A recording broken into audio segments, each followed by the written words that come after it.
Hello' ছাত্ৰ-ছাত্ৰীসকল, মই তোমালোকৰ মাজত আকৌ এটা নতুন ভিডিঅ' লৈ আহিছোঁ।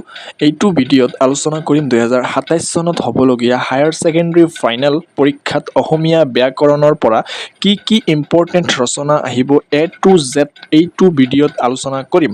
মই তোমালোকক এইটো ভিডিঅ'ত যিকেইটা ৰচনা দেখুৱাই দিম, সেইকেইটা ৰচনাৰ ভিতৰত তোমালোকে হায়াৰ ছেকেণ্ডাৰী ফাইনেল পৰীক্ষাত 100% চিয়ৰ কমন পাবা।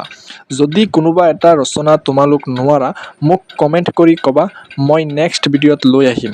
এতিয়া আমি চাই লওঁ কি প্ৰথম ইম্পৰ্টেণ্ট ৰচনাটো হৈছে তোমাৰ প্ৰিয় গ্ৰন্থ।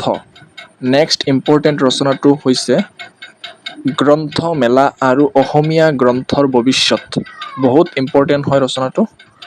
নেক্সট ইম্পৰ্টেণ্ট ৰচনাটো হৈছে জ্ঞানপীঠ অথবা সাহিত্য অকাডেমী বঁটা বিজয়ী এগৰাকী অসমীয়া সাহিত্যিক।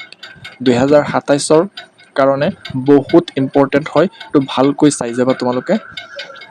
4 নম্বৰ ইম্পৰ্টেণ্ট ৰচনাটো হৈছে অসমৰ প্ৰাকৃতিক সম্পদ আৰু ইয়াৰ সংৰক্ষণ।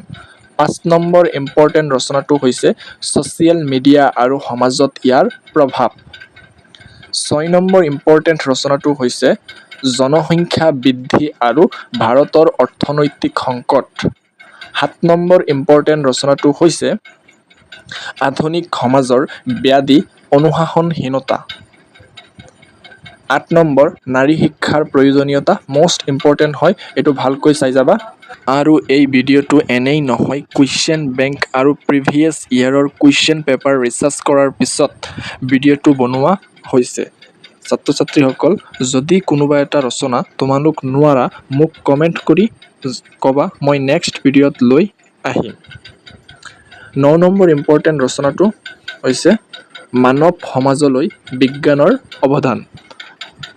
ছাত্ৰ-ছাত্ৰীসকল, যদি তুমি মোৰ চেনেলত প্ৰথমবাৰৰ বাবে আহিছা, মোৰ চেনেলটো ছাবস্ক্ৰাইব কৰিবা। থেংকছ ফৰ ৱাচিং ভিডিঅ'।